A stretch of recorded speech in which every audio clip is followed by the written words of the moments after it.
Así es que desenfunden sus iPads y celulares y empecemos el estudio del día de hoy. Romanos capítulo 16 empieza a hablar de vidas transformadas por la cruz, de vidas completamente transformadas por la sangre de Cristo y la cruz. Cuando entiendes lo que pasó en esa cruz, tu vida es transformada completamente, completamente. ¿Ves?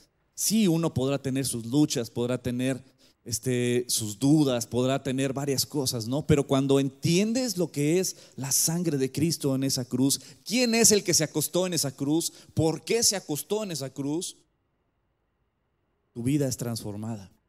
Y en el capítulo 16, precisamente de Romanos, habla de eso, de vidas transformadas por el Evangelio, vidas transformadas por esa relación, esa comunión con Dios. Vamos a ver varios casos de diáconos. El día de hoy vamos a estudiar quiénes son los diáconos, qué significa ser diácono, cuál es su labor, cuáles son los requisitos de los diáconos. Pero sobre todo vamos a ver al final por qué son diáconos. Y en la siguiente, por favor. Romanos capítulo 16, versículo 1. Os recomiendo además nuestra hermana Febe, la cual es diaconisa de la iglesia en Cencrea, que la recibáis en el Señor como es digno de los santos y que la ayudéis en cualquier cosa que necesite de vosotros, porque ella ha ayudado a muchos y a mí mismo. Hoy vamos a estudiar nada más estos dos versículos. Y en estos dos versículos contiene mucha información que necesitamos saber. Siguiente, por favor. Para empezar, dice, os recomiendo además a nuestra hermana Febe. Hermana, era alguien hermana en la fe. No era una hermana en la carne, sino era una hermana en la fe. Era una creyente en Jesucristo, una diaconisa, alguien que había renunciado a su propia vida para servir al Señor. Dice, recomiendo además a nuestra hermana Febe. La palabra Febe significa brillante, radiante. Cosa que cuando ves cómo Pablo describe a Febe, pues literalmente describe muy bien su nombre, quién es ella, ¿no? Es brillante, es radiante, es una hermana en la fe. Dice, la cual es diaconisa. Y ahorita vamos a estudiar lo que significa diácono. ¿Diaconisa de dónde? La palabra diácono, que es la palabra que está allá, y la palabra diácono en griego, la palabra en español es diáconos, y la palabra original en griego es la palabra diácono. Y es servidora, la palabra diácono se traduce al español literalmente es un servidor, un siervo, alguien de la servidumbre. Eso es un diácono, alguien de la servidumbre, un siervo, una servidora. Y dice, ella es servidora de la iglesia en Cencrea, y que la recibáis en el Señor como es digno de los santos. Es decir, recibe a nuestra hermana en la fe como es digno de un hijo de Dios. Cuando yo me fui a vivir a Estados Unidos, pues de repente me dice ya estábamos en el avión, iba conmigo el copastor, y me dice, le digo, oye, Toño, ¿y dónde voy a vivir? O sea, ya está muy padre que la iglesia me manda a estudiar a Estados Unidos en un instituto, ¿cómo se llama? Bíblico, y está padrísimo, ¿no? Pero, ¿dónde voy a vivir? Y se me queda viendo Toñito, se ríe y me dice, no sé. Y yo, ¿qué? O sea, ya ni cómo bajarme del avión. Le digo, espérate, o sea, ¿cómo me mandan a vivir a Estados Unidos y no saben ni dónde voy a vivir? ¡Qué irresponsabilidad, compadre! O sea, ¿cómo? Sí, pero ¿por qué? Pues no sé, mira, nosotros nos comunicamos con la escuela de ministerio de allá, la escuela para pastores, hablamos con ellos, con el director, decíamos que va un misionero de México y que va a estar estudiando con ustedes y que buscaran algún alojamiento. ¿Dónde? ¿Quién sabe? Pero la iglesia seguramente te va a recibir allá. Y dije, ni me conocen. Han de decir, este chamaco, ¿qué mañas trae? ¿No? O sea, ¿cómo? Pues llegamos, nos recibieron en el aeropuerto, súper atentos, súper lindos. Nos llevaron me dice, pues te vamos a llevar directo a la casa donde vas a vivir. Ya hubo un matrimonio que decidió aceptarte en su casa por estos 2 años que vas a estar estudiando allá. Ellos ya tienen una habitación preparada para ti y vas a estar viviendo con ellos. Y yo dije, órale, hasta habitación, porque le decía en el avión, y le digo, ¿y qué onda si no hay lugar? Pues mira, pues pedimos alojamiento, tal vez vas a dormir durante 2 años en la alfombra de algún departamento o en el sillón y todo. Pues es parte del ministerio, brother. Y yo así, ok, gloria a Dios. Pero Dios fue tan bello que me recibieron como si fuera amigo de años de ellos. Me superapapacharon, me supercuidaron, me ayudaban, oraban por mí. O sea, fue mi familia y son mi familia. Conocí a otros hermanos en la fe en Estados Unidos y me trataban como lo que somos, hermanos en la fe. Fui a Guatemala a un evento hace tiempo y no sabes cómo nos recibieron. Nos recibieron como si fuéramos mejor que familia. Cuando tú conoces a la familia en la fe y vas a otro lugar y te identificas, oye, fíjate, yo soy cristiano y todo, wow, hermano, ven, ¿en qué te puedo servir? Y todo, dices, somos una familiota. Y es precioso cómo te atienden, cómo te apapachan, ¿no? Y es lo que está Pablo diciendo. Yo lo viví en carne propia, lo que Febe pudo vivir. Que la recibáis como a mí me recibieron en el Señor, como es digno de los santos, como es digno no de aquel que es hijo de Dios, que me reciban como hijo de Dios, en él, sino yo como un hijo de Dios. Yo los recibo, yo los sirvo, yo los atiendo, como es digno de un hijo de Dios que sirve. Que no Jesucristo vino para ser servido, sino Jesucristo vino para servir, como es digno de los santos. Y que ayudéis en cualquier cosa que necesite de vosotros, porque ella ha ayudado a muchos y a mí mismo, dice Pablo. ¿Sabes que ella, Febe, fue una servidora de Dios? ¿Y servidora de quién? De los santos. Es decir, ¿de quiénes? De los creyentes, de los hermanos en la fe. Ella los servía, los atendía. Y a mismo Pablo lo atendió. Siguiente, por favor. Y vamos a ver la palabra diácono, otros versículos que también utiliza la palabra diácono y cómo la traduce. Por ejemplo, en Juan capítulo 12, versículo 26, si alguno me sirve, dice Jesús, esa es la palabra diácono. Si alguno me sirve, si alguno es diácono, sígame, y donde yo estuviere, allí estará mi diácono, mi servidor. Si alguno me sirviere, la misma palabra, mi Padre le honrará. Entonces aquí claramente vemos que un diácono es un ¿quién? Un servidor. Ahora Juan capítulo 2, cuando el maestresala, en Juan capítulo 2, ¿se acuerdan? Cuando Jesucristo convierte el agua en vino, ¿se acuerdan? Que se acabó el vino y Jesucristo convierte el agua en vino. ¿Quiénes fueron los que fueron y vieron el milagro en primera fila? Los meseros, eran los sirvientes. Porque Jesucristo dio una orden, los sirvientes juntaron las tinajas con agua y de repente empezaron a servir y en vez de caer agua cayó vino. Y dice, ¿what? ¿Se fijan? Y ahí es la misma palabra. La palabra sirvientes es la palabra diáconos. Dice, cuando el maestresala probó el agua hecha vino sin saber él de dónde era, aunque lo sabían ¿quiénes? Los meseros, los sirvientes, los que estaban ahí en la boda. ¿Se le ofrece algo más? Los diáconos que habían sacado el agua, llamó al esposo. Otro pasaje donde habla del diácono es Mateo capítulo 20. Entonces Jesús llamándolos dijo, ¿sabéis que los gobernantes de las naciones se enseñorean de ellas y los que son grandes ejercen sobre ellas potestad o autoridad? Mas entre vosotros no será así, sino el que quiera hacerse grande entre vosotros será vuestro ¿qué? Diácono. Será vuestro diácono, vuestro servidor. Y el ejemplo máximo, Romanos 15, 8.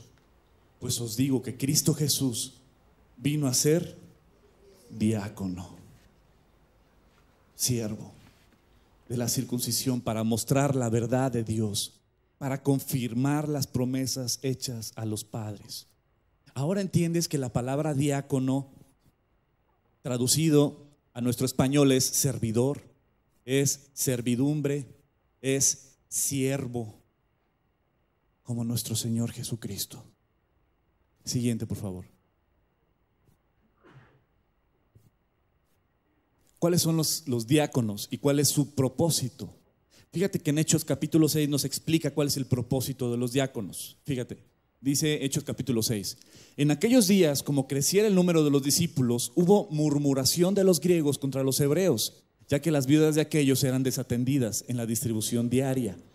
Esto es algo importante. La palabra de Dios nos enseña que las iglesias deben de mantener a las viudas. A las viudas las tienen que mantener económicamente. Las iglesias deben de mantener a las viudas económicamente. Pero Dios pone cláusulas. Estas cláusulas están en la carta de Pablo a Timoteo. Dice, tienen que, número 1, servir a Dios y servir a los santos. Es decir, que las viudas tienen que estar sirviendo en la iglesia y sirviendo a los hermanos en la fe. Esa es la primera cláusula. Otra cláusula es que tienen que ser viudas ya mayores de edad. Es decir, porque dice que las viudas que son jóvenes, que se casen de nuevo, pero que las que son ya mayores de edad, que es así, estén exclusivamente sirviendo en la iglesia, sirviendo en el templo, sirviendo a los hermanos en la fe, para que la iglesia las mantenga. También da otra cláusula en Pablo a Timoteo. Dice, ¿sabes qué? Que no tengan hijos que las puedan mantener. Aquellas viudas que tienen hijos, que las deben porque los hijos deben de mantener a sus padres cuando los padres están en situaciones económicas y no tienen las posibilidades. Entonces los hijos son los que mantienen a los padres. Si una mujer se queda viuda y tiene hijos, los hijos deben, por mandato de Dios, mantener a su madre, a su mamá, que quedó viuda. Entonces dice Pablo, una de las características para que la iglesia mantenga a las viudas, número 1, tiene que servir en la iglesia, servir a los santos, tiene que ser una persona mayor de edad, no debe tener hijos que la mantengan, es decir, en pocas palabras, que está literalmente desprotegida. La iglesia debe de protegerla, debe de proveer y debe de cuidar por ella. ¿Qué fue lo que pasó aquí en esta parte?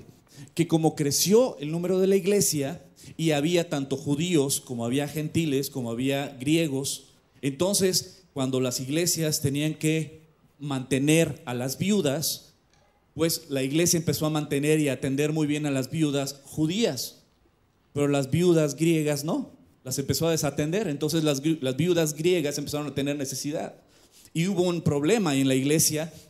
Y dicen, aquellos días, como creciera el número de los discípulos, hubo murmuración de los griegos contra los hebreos, ya que las viudas de aquellos eran desatendidas en la distribución diaria. Entonces los 12 convocaron a la multitud de los discípulos y dijeron, no es justo que nosotros dejemos la palabra de Dios para servir las mesas. Buscad pues, hermanos, de entre vosotros a 7 varones. Y estos son requisitos de un diácono: de buen testimonio, llenos del Espíritu Santo, de sabiduría, a quienes encarguemos este trabajo. Y nosotros persistiremos en la oración y en el ministerio de la palabra. Agradó la propuesta a toda la multitud y eligieron a Esteban, varón lleno de fe y del Espíritu Santo, a Felipe, a Prócoro, a Nicanor, a Timón, a Pármenas y a Nicolás, prosélito de Antioquía, a los cuales presentaron ante los apóstoles, quienes orando les impusieron las manos, y crecía la palabra del Señor y el número de los discípulos se multiplicaba grandemente en Jerusalén. También muchos de los sacerdotes obedecían la fe. Este pasaje se elige a los servidores, a los diáconos. ¿Para qué? Para que los discípulos se enfocaran al estudio de las Escrituras, a la oración y a la predicación de la palabra. Es algo similar a lo que pasa aquí los domingos. Gracias a Dios tenemos diáconos, tenemos servidores que están en diferentes áreas. Allá arriba en la proyección, en el audio, en las cámaras, en la alabanza, sirviendo lo de la Santa Cena, en las ofrendas, en diferentes áreas. Y entre semana está el área de comunicación, los que están haciendo los volantes, los diseños, los que están ayudando a organizar lo que son los estudios bíblicos en casa, eventos. Todo eso es un grupo grande de servidores. Y mientras tengamos más servidores y podamos estar atendiendo mejor las áreas, yo, por ejemplo, puedo estar más enfocado en lo que es el estudio de la palabra de Dios, en la oración por ustedes, y poder estar compartiendo la palabra. Pero ¿qué pasa si yo me empiezo a encargar de muchas áreas? Estoy haciendo muchas áreas. Descuido lo que es la oración y la palabra de Dios. Eso es por lo cual los mismos discípulos dijeron: tenemos que elegir diáconos. Tenemos que elegir personas que se encarguen de las tareas para nosotros enfocarnos en la oración y en la palabra de Dios. Y eso fue lo que pasó. Ahora, ¿cuáles son los requisitos de estos diáconos? De buen testimonio, llenos del Espíritu Santo. Y, ¿sabes qué? Y de sabiduría. Sabiduría no de este mundo obvio, sino de conocimiento de las Escrituras. Y vemos que esto se cumple en el capítulo 8, porque Felipe estaba predicando el Evangelio. Conocía el Evangelio, conocía las Escrituras y estaba predicando sobre Jesucristo. Siguiente, por favor. Vemos también aquí, en 1 Timoteo capítulo 3, los requisitos de los diáconos. Los diáconos asimismo deben de ser honestos, sin doblez, es decir, no doble cara, sino una sola cara, no dados a mucho vino, y eso, no dados a mucho vino, se les da cierta concesión, pero no incluye las borracheras, ¿ok? No codiciosos de ganancias deshonestas, es decir, personas íntegras en finanzas, que guarden el misterio de la fe con limpia conciencia y que estos también sean sometidos a prueba primero y entonces ejerzan el servicio o el diaconado, si son irreprensibles, si no hay absolutamente nada que decir, ¿no? Las mujeres asimismo sean honestas, no calumniadoras, es decir, no chismosas. Y acuérdense que para que haya una chismosa tiene que haber unos oídos y las dos bailan el mismo vals. Sino sobrias, fieles en todo. Los diáconos sean maridos de una sola mujer y que gobiernen bien sus hijos y sus casas. Porque los que ejerzan bien el diaconado, el servicio, ganan para sí un grado honroso y mucha confianza en la fe que es en Cristo Jesús. Estos son los requisitos que Dios pone en su palabra precisamente para poder ejercer el diaconado, y todo diácono está puesto a prueba. Siguiente. Ahora, las diaconisas maduras en la fe, mujeres maduras en la fe, y por eso les digo. Y voy a leerles en Tito, perdón. Yo se los voy a leer, no se me preocupen. En Tito capítulo 2 habla precisamente de las mujeres maduras en la fe. Y dice, las ancianas asimismo sean reverentes en su porte, sean reverentes en su porte. ¿Allá? Sean reverentes en su porte, no calumniadoras, vuelve a decirlo, no esclavas del vino, o sea, cuidado con el curado de tuna, no se les vaya a subir. Y luego dice, maestras del bien, es decir, aquellas que dan buen testimonio con sus propias vidas, maestras del bien, que enseñen a las mujeres jóvenes a amar a sus maridos y a sus hijos, es decir, cómo amarlos, cómo cuidar su hogar. Dice, ser prudentes, castas, cuidadosas de su hogar, de su casa, buenas, sujetas a sus maridos, para que la palabra de Dios no sea blasfemada. Las diaconisas, las servidoras, las ancianas, las maduras en la fe, ellas hacían esto, enseñaban a las jovencitas a amar a sus maridos, a ser cuidadosas de sus hogares. Y esto es lo que ellas enseñaban, las diaconisas. Siguiente, por favor. Vemos en Lucas capítulo 2, estaba también allí Ana. Este es un ejemplo de mujer diaconisa también. Ella fue una profetisa, fíjate. Y algo precioso de Ana. Ana estaba en el templo. Ana iba al templo. Ana servía en el templo y ella profetizaba. Ahí estaba también Ana, profetisa, hija de Fanuel, de la tribu de Aser, de edad muy avanzada, pues había vivido con su marido 7 años desde su virginidad. y era viuda hacía 84 años. Fíjate nada más. Y no se apartaba del templo. ¿Y qué hacía en el templo? Servía, sirviendo de noche y de día, con ayunos y oraciones. Era una sierva de Dios, alguien que amaba al Señor. Y estaba presentándose en la misma hora. Y era cuando José y María llevan a Jesús al templo, cuando es bebé. Y la profetisa, precisamente esta Ana, vio a Jesucristo. Lo vio al bebé. Y dice, daba gracias a Dios. Y hablaba del niño a todos los que esperaban la redención de Jerusalén. Es decir, no solo servía esta diaconisa, no solo oraba, intercedía, sino, ¿sabes qué? Cuando vio a Jesucristo, proclamó que había llegado el Mesías, que había llegado el Salvador, que el Cristo estaba aquí. Una característica, una diaconisa de la vida real. Siguiente. Otro ejemplo de diaconisa, Lucas capítulo 8. Aconteció después que Jesús iba por todas las ciudades y aldeas, predicando y anunciando el evangelio del reino de Dios, y los 12 con él. Y algunas mujeres habían sido sanadas de espíritus malos y de enfermedades. María, que se llamaba Magdalena, de la cual habían salido, ¿qué? 7 demonios. Mira la angelita esta. Habían salido 7 demonios de María Magdalena. Juana, mujer de Chuza, intendente de Herodes, es decir, tenía buen cargo ahí en el, ¿cómo se llama? Tenía muy buen cargo político. Juana trabajaba en el gabinete de Herodes y tenía un muy buen puesto. Y Susana y otras muchas que le servían de sus bienes. ¿A quién servían? A Jesús, como dice el versículo 1. Estas mujeres, ¿sabes qué? Algo muy importante. Por ejemplo, el caso de María Magdalena. Hay algunas mujeres que habían sido sanadas de espíritus malos y de enfermedades. Cuando tú eres sanado, cuando Dios toca tu vida y transforma tu vida, ¿sabes qué?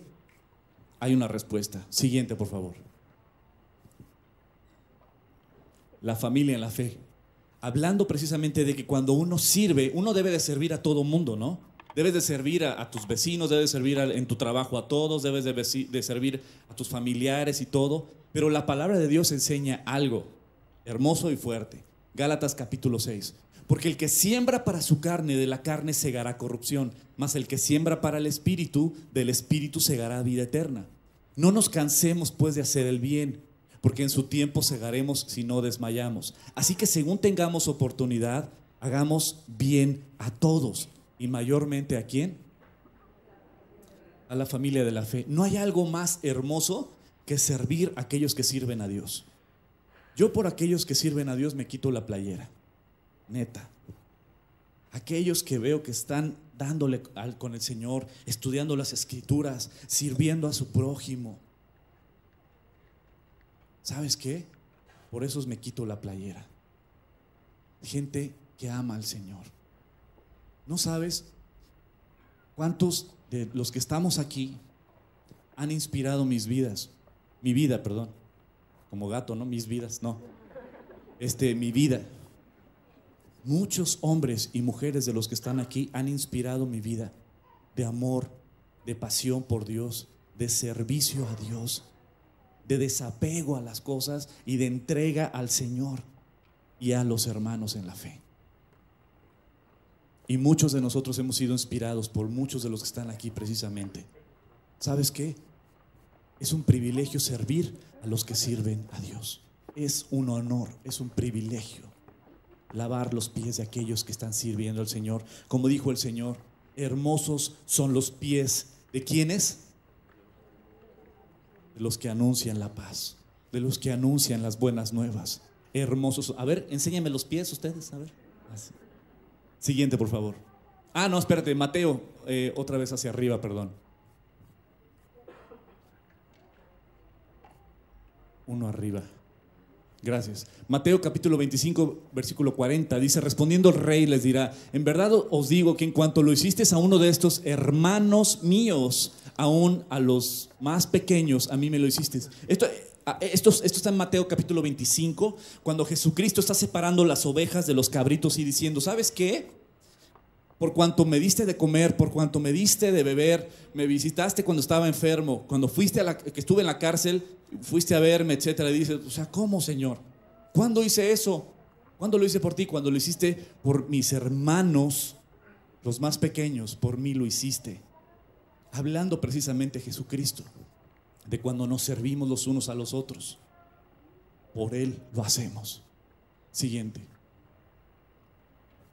Y luego las bendiciones de servir a Dios. Dios promete cosas hermosas para aquellos que sirven al Señor.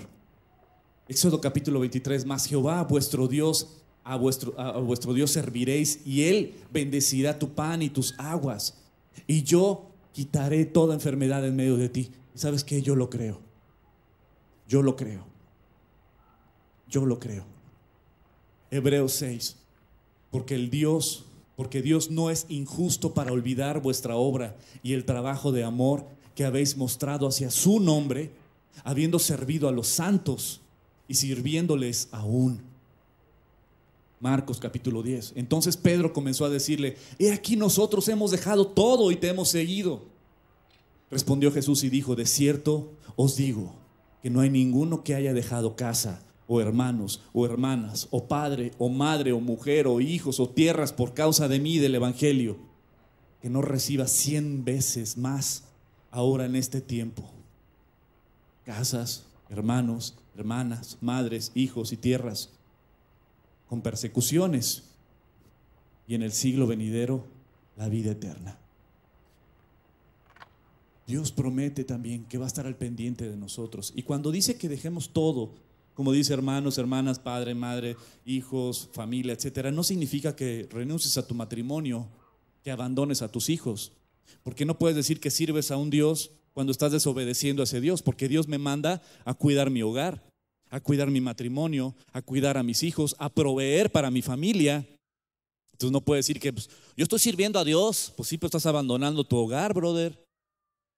No va por ahí. Está diciendo Dios que, ¿sabes qué? Pon a Dios en primer lugar. Está hablando de prioridades. Pon a Dios en primer lugar en tu vida, antes que tus hijos, antes que el trabajo, antes que tu esposo, que tu esposa, que tus amigos, que tú mismo. Y aquellos que ponen a Dios en primer lugar, Dios ve y Dios prospera y Dios bendice. ¿Quién va a bendecir tu matrimonio si no es Dios? ¿Quién va a bendecir tu trabajo si no es Dios? Siguiente, por favor. Y aquí va el clímax. Y voy a tratar de explicar lo que es el ser diácono, el ser servidor de Dios. Y quiero que pongan mucha atención, chicos, para trasladar estos versículos que hemos visto, y más que hablan sobre la diaconía, sobre el servicio a Dios, trasladarlo de una forma que lo podamos entender. Ahí les va. Un matrimonio. Vamos a hablar de un matrimonio. Cuando recién te casas, wow, hay violines que te acompañan por todos lados, ¿no? La lagrimita de Remy. Y ya sientes el roce nada más así, ya te pones chinito así de... O sea, hay esa emoción, ese romanticismo, y estás hablando horas por teléfono y de repente ya llegan a su nidito de amor y van por primera vez al súper a hacer las primeras compras y van corriendo por los pasillos de Costco. Elige tú el cereal. No, elígelo tú. No, amor, el que a ti te guste. No, de ninguna manera. El que a ti te guste. El día de hoy, ese no, porque te hace daño. ¿Ya checaste tu colesterol? Ay, ¿ya viste cuántas calorías tiene? Ay, y la leche, esa no. Pues entonces, ¿cuál? Porque hay 15 diferentes. Deslactosada, que para el niño, para el fresa, para el naco, para el rockero, para el punk. O sea, hay tantas leches que dices, trae leche, y dices, no. ¿Me puedes dar más información? Así. Pero, a ver, ya no sé, por favor, maduren, ya. Vamos a volver al tema. recién casados, están en la emoción, en el enamoramiento, en el todo lo que tú quieras. Mi vida es tuya, te pertenece, ya sabes, ¿no? Siguiente, por favor. ¿Qué es lo que pasa? Pasa el tiempo. ¿Y qué es lo que pasa? Los ves bien enamorados. Hombre, derrochan miel para todos lados. Él seguramente está viendo el fucho, ¿no? Por acá. Y ella está viendo el Facebook. Ay, sí. Y ahí nos encontramos un matrimonio de Pancho y Pancha, ¿no? Ya sabes. La respuesta de él y de ella. A ver, ¿sabes qué? Busca a quien te sirva. Ella diciéndole, ¿sabes qué? Busca a ver quién te planche, o a ver una planchaduría. Hay muchas. ¿Sabes qué? Yo ya hice de cenar y llegaste tarde. Yo ya le di de cenar a los niños y estoy muy cansado. Entonces hazte algo de cenar.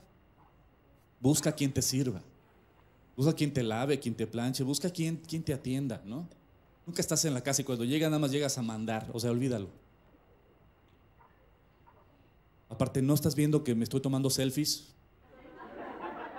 No me distraigas. Pero él, ¿no? ¿Sabes qué? Busca a quien te escuche, ¿no? Estoy bien cansado, he estado todo el día en el trabajo y sentarme a escucharte, o sea, y la pregunta, ¿no? ¿Qué hiciste hoy? No me hagas esa pregunta. Ya te contesté, me fue bien, tan. O sea, ¿sabes qué? Busca a quien te escuche, busca a quien te atienda, busca a quien te sirva. O sea, yo estoy bien cansado, voy llegando a trabajar, o sea, ¿no? Es mi tiempo, respeta mi espacio, respeta mi tiempo. Es mi celular, no tienes por qué agarrar. Es mi tiempo con mi televisor. Es mi tiempo con mis amigos. Es mi tiempo con, ¿no? Busca quien te pueda servir porque estoy muy ocupado. Busca quien te pueda atender porque estoy muy ocupado. ¿Lo entiendes? Busca quien te mantenga porque es mi dinero. Tú me vas a decir en lo que yo voy a gastar mi dinero. Tú no me lo vas a decir. Yo me lo gané y yo voy a gastarlo en lo que yo decida. ¿Ok? Es mi dinero. Y mira, pues al igual nos dividimos los gastos, ¿no? Pero esto es mi dinero y tú, pues, gánate tu dinero. ¿O sabes qué? Ok, pero ahí te va un poquito. Con todo respeto les voy a decir que yo no puedo entender que haya hombres que controlan a sus mujeres en lo económico de una forma machista y brutal. Que las mujeres las puedes ver en unas mega camionetotas bien chidas, bien fresas, con su Rolex y todo, y no tienen libertad ni para comprarse un maquillaje. ¿Por qué? Porque el hombre tiene el control total, ¿no? Y yo te doy, y a ver en qué esto y en qué el otro. ¿Sabes qué? No han entendido que el dinero Dios lo proveyó y que es una sola bolsa y que ya no son dos, sino son una sola carne. Y lo que Dios unió no lo separa el hombre. Por lo tanto, no es mi dinero lo que yo, ¿sabes qué? Es el dinero que Dios bendijo para nuestra familia y somos uno. Y entre los dos tomamos las decisiones de cómo se administra el dinero. Dios manda eso, ¿no? Pero no, es mi dinero y yo decido en qué se gaste y en qué no. Y chicos, familia preciosa, se la suelto de una vez esta bomba. Hombres, si tu esposa no sabe cuánto ganas, estás fuera de la orden de Dios. Debe de haber transparencia total en el matrimonio. Que tu esposa sepa cuánto ingresa y cuánto egresa. Y ahí Dios te está protegiendo y Dios va a bendecir tu economía. Mujeres, no le exijan a su esposo. Ya escuchaste al pastor. Luego por eso hay muchos hombres que me alucinan, porque luego la esposa se la pasa diciendo, como el pastor dijo, y el pastor lo dijo, o sea, ya. ¿Sabes qué? Por eso no vienen a la iglesia, porque dicen, sácate qué. Pues, por favor, nunca digan lo que Hugo dijo o que el pastor dijo, ¿va? ¿Me lo prometen? Luego por eso no tengo amigos. Pero ¿saben qué, chicos? Transparencia total en todo, finanzas, en la comunicación, en todo. Entonces aquí lo estoy trasladando al matrimonio, ¿va? ¿Sabes qué? Sirve. No, yo no voy a servirte. No tengo tiempo, no ves que estoy muy ocupado, no ves que estoy haciendo esto y esto y lo otro. Yo no tengo tiempo para atenderte. Amor, ¿me haces un masajito? Estoy bien cansado. no puedo, o sabes qué, tengo que mandar unos mails, no sé, es mi tiempo, ¿no? No tengo tiempo. Este es mi dinero, no te metas en cómo yo administro mi dinero.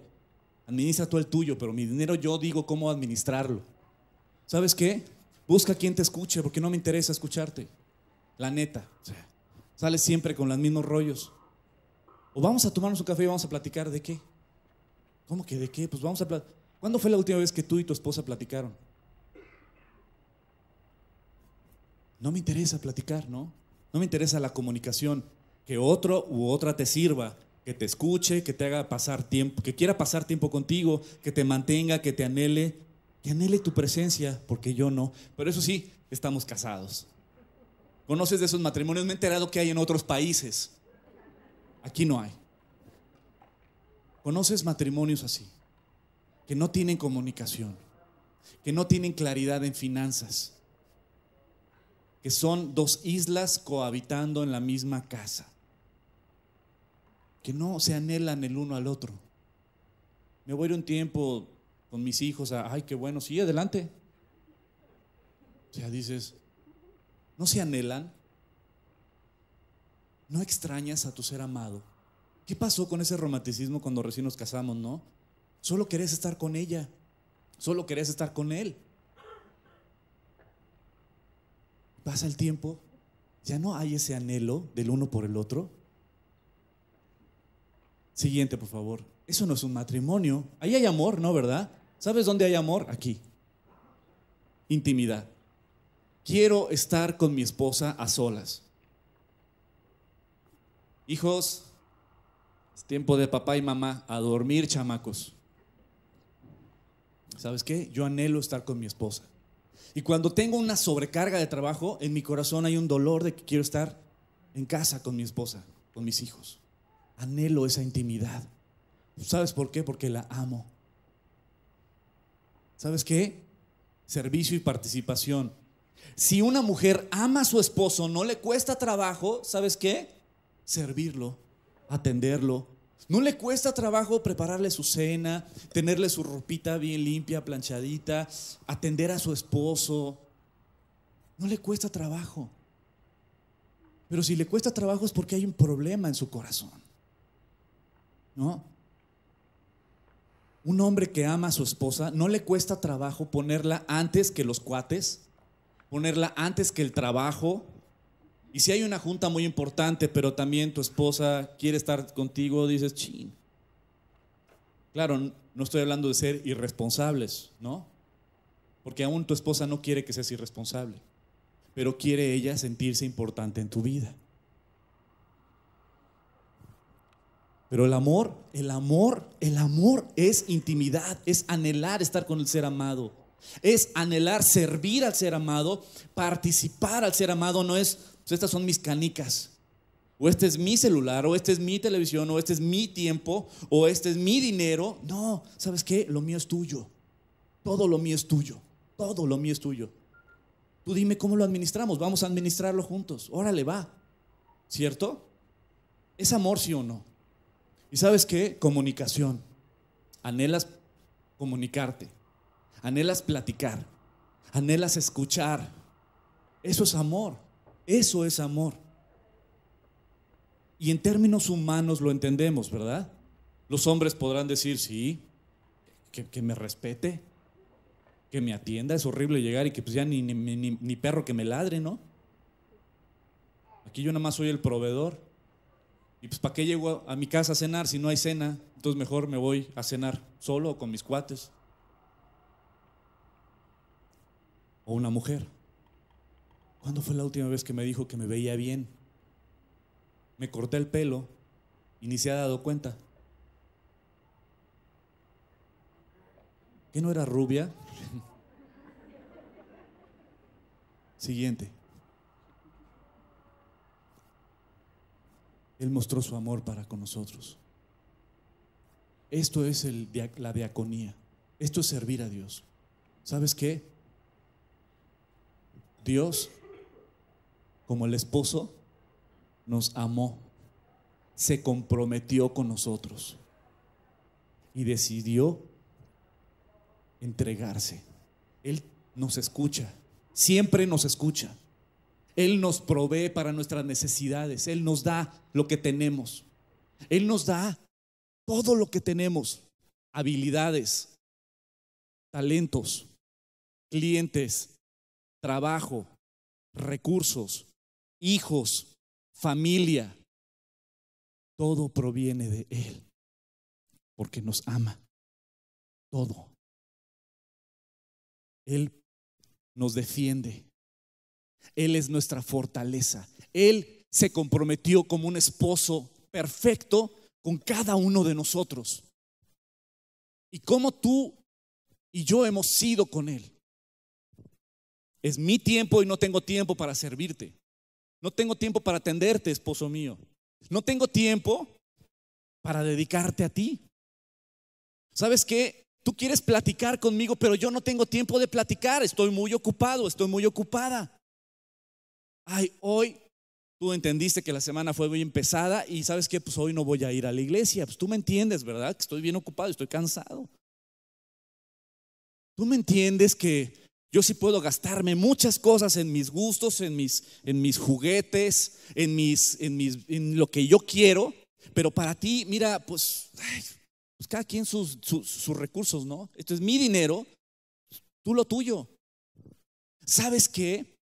Eso de estar platicando todos los días y que tú quieras platicar conmigo, pero yo ya te agradezco, Dios, pero el orar como que no se me da. Entonces, pues si quieres, habla tú. Pero háblame, que te quiero escuchar, pero yo pues como que hablar contigo pues como que no se me da. Tú sabes qué, pues entiéndeme, ¿no? ¿Qué clase de esposa somos para Él? Él murió en esa cruz.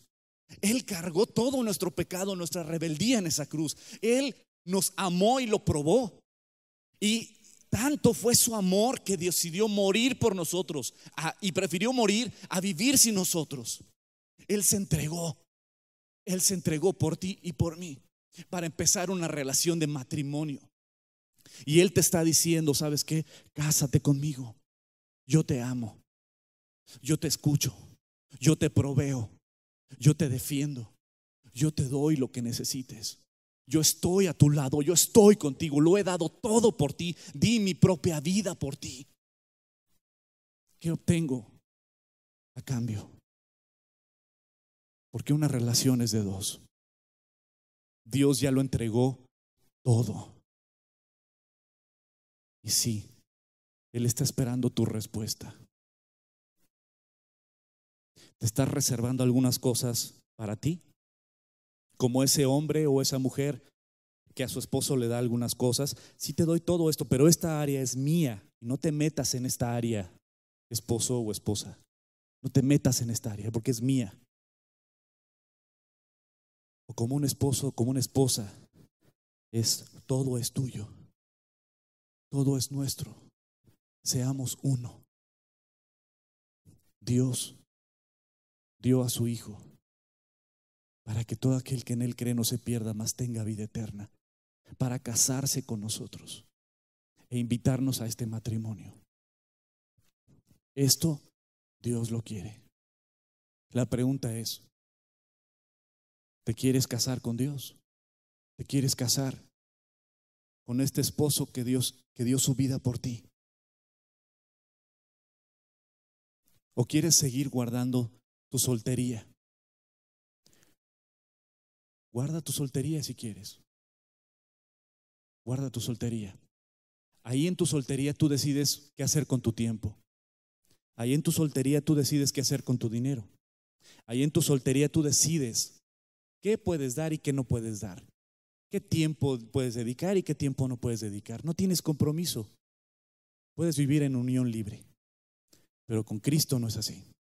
No existe la unión libre. O te comprometes o sigue de soltero. Y yo hubo un día que decidí casarme con Cristo. Y en las buenas y en las malas, en la salud y en la enfermedad, en la prosperidad y en la necesidad, yo le serviré y seré su diácono, seré su siervo, su sirviente, porque Él me amó y yo decidí entregarme a Él. La oración de entregarse a Jesucristo y de recibirlo en tu corazón es esta. Piénsalo bien, si quieres seguir soltero o soltera en lo espiritual. ¿O quieres hoy entregarlo todo y casarte y dejar que Él sea tu esposo? Es tu decisión. Mi invitación es, no hay una mejor decisión que en verdad te cases con Él, que te comprometas, porque el matrimonio es un compromiso, y que le sirvas al que hizo los cielos y la tierra. Eso es ser diácono, es casarse con Él, es servirlo a Él, es entregarlo todo a Él. Si tú quieres hacer esta decisión, hoy es el día, no mañana, no pasado. El único día que tenemos es hoy. Y si tú quieres hoy hacer esa decisión, ponte en pie como una muestra pública de tu matrimonio. Cuando yo me casé con mi esposa, yo invité a testigos. No me casé en lo secreto, invité a testigos. Y abiertamente yo invité a 2 iglesias desde el micrófono. Los invito a mi unión matrimonial con mi esposa, porque yo quiero públicamente decir que renuncio a todas las mujeres para estar exclusivamente con esta mujer. Y que yo me comprometo delante de Dios a proveerla, a cuidarla, a servirla, a amarla. Y ella de la misma manera públicamente se entregó a mí, diciendo: yo renuncio a todos los hombres y decido públicamente entregarme a Él para amarlo, respetarlo, servirlo. De la misma manera yo hice mi confesión pública de mi matrimonio con Jesucristo. Yo no te digo que te levantes porque te tengas que levantar, ni porque si no te levantas te van a ver feo. Nadie te va a ver feo si te quedas sentado. Pero Dios hoy te está ofreciendo un matrimonio. Y si tú quieres ese matrimonio con Él y con lo que implica un matrimonio, que lo vas a amar en las buenas y en las malas, lo vas a servir y vas a entregarte completamente a Él, y no te vas a reservar nada a ti. Vas a renunciar a tu soltería espiritual y vas a entregarte a Él. Si esa es tu decisión, ponte en pie. Que Dios te bendiga.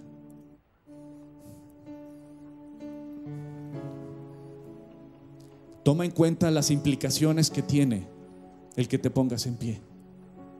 Toma en cuenta las implicaciones de vivir para Él, por Él, y casarte con Él. Y al ponerte en pie implica que ya no es tu tiempo.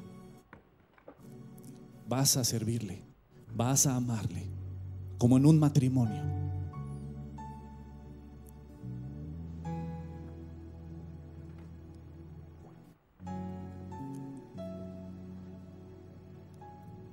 Y hoy estamos celebrando una boda de nosotros, los que ya habían hecho su decisión antes y los que están haciendo su decisión ahora. De todos nosotros, con Dios, con aquel Cristo que entregó su vida por nosotros en esa cruz. Hoy es un día de matrimonio. Hoy es un día de compromiso con Él. Y vamos a decirle, y en voz alta, como en nuestro matrimonio, nos pusieron el micrófono y en voz alta dijimos: te acepto. De la misma manera, en voz alta, vamos delante de testigos a entregarnos a Él. Y vamos a orar juntos esta oración. Y vamos a repetir estas palabras. Señor Jesús, esta mañana me entrego a ti. Gracias, Jesús, por amarme, por perdonarme. Y yo decido entregarte mi vida, mis sueños, mis planes. Todo es tuyo, Señor.